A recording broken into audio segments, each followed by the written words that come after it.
Assalamu alaikum. If you visit different parts of the UK, especially the Muslim areas, you will find that most of the Muslims subscribe to conservative ideas of Muslim mullahs and influencer uh, preachers and also clerics.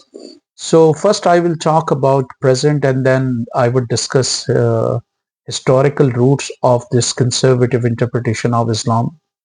But let's talk about the present day, that why do you find so many Muslims subscribing to conservative interpretation of Islam? I think one of the reasons, of course, historically it was Afghan jihad and then some controversial and conservative preachers who might be described as extremist as well. At least some of them could be described as extremists, like Abu Hamza, the Egyptian guy who was a civil engineer and who famously used to speak at Finsbury Mosque, then found guilty of different crimes related to terrorism. So he was an influential preacher. Later on, it was Umar Bakri and Anjum Chaudhary who also subscribed to extremist ideas, and they firmly believe in conservative interpretation Islam seeking global dominance and global caliphate. In one way and another way, of course, those people used, especially Abu Hamza used the pulpit of mosque, so did Umar Bakri. Anjum Chaudhary used different gatherings to influence people. But during the social media time, there are conservative young scholars or preachers or YouTubers who more or less are also talking about the global dominance of religion. They also at least subscribe to conservative interpretation of Islam. Their opponents might call them extremists in some ways, but they deny it that they are extremists, and their influence is rising. It's on the rise because naturally they are on social media talking about important topics related to Muslim community all over the world. In their outlook, they are globalist, and because they talk about global ummah, and they also talk about directly or indirectly, sometimes in gestures and sometimes openly, they seek dominance. And Mohammed Hijab especially has made it clear that uh, if you look at his speeches, you might conclude that he's saying that Islam seeks dominance. And so Mohammed Hijab and other people, they are hugely uh, popular on social media.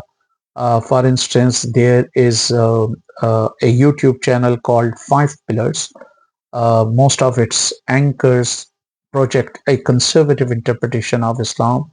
They have at least a following of 200, more than 200,000, 203,000 followers. They have, I think it's on Facebook and on YouTube. They have 248,000 subscriber. Sorry, on X they have 203,000, 200 and 200,000 and 3,000. So and five, so more than 200,000 followers. On YouTube they have 248K subscriber. On Facebook they have 70 Facebook followers. They have 615 615K. That's a huge number. On Instagram, 76.1K. On TikTok, 23.8K. And of course, this channel, if you look at its contents, it does talk about politics and other issue. But by and large, when one watches them, one might conclude that they subscribe to the conservative interpretation of Islam. They also have 8,000 subscribers on Telegram and 13,000 followers on WhatsApp channel. Then Mohammed Hijab, he seems to be the most influential guy, and many of his critics accuse him of being uh, radical in one way or another way. I would rather describe him as a conservative. Uh, but one thing which is common between him and some conservative Pakistani and Egyptian mullah who have who have talked about jihad in the past and global caliphate. So the point of global caliphate and hegemony, global hegemony, are the common points between him and some conservative and extremist mullah.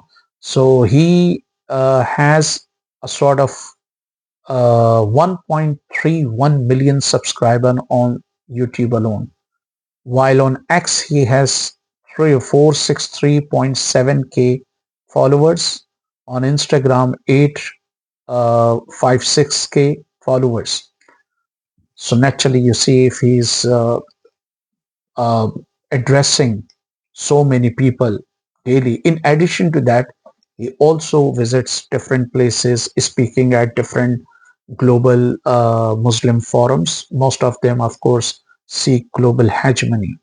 Adnan Rashid is another conservative scholar with 3 to 6k subscriber on YouTube, 353k followers on Facebook, 76.4k followers on X. And Adnan Rashid is conservative, but at times, if you look at his speeches, he would also sound very sectarian. Apparently, he seems to be rabidly anti-Shiite, and he speaks against Shiite. He also indulges in different polemics, going to speaker corner and other places, engaging in debates with non-Muslim, especially Christian preachers. Then Yasir Qadhi is another conservative scholar. He keeps on traveling all over the world, especially the US, um, and the UK and other places. He has 746k subscriber on YouTube, and on Instagram he has 473k. So since YouTube has been, or social media platforms have been used for online radicalization or to spread at least conservative interpretation of religion, it has also been used by far right activists who radicalize people through their social media accounts. So if you look at Muslim conservative, they seek hegemony, global hegemony. They also heap scorn on secularism. So one thing that you will find common between these conservative scholars or these conservative YouTubers or social media influencers and clerics and extremist clerics of Egypt, Pakistan, Saudi Arabia, and other parts of the world, they all opposed to secularism. They all hated democracy in one way or another way.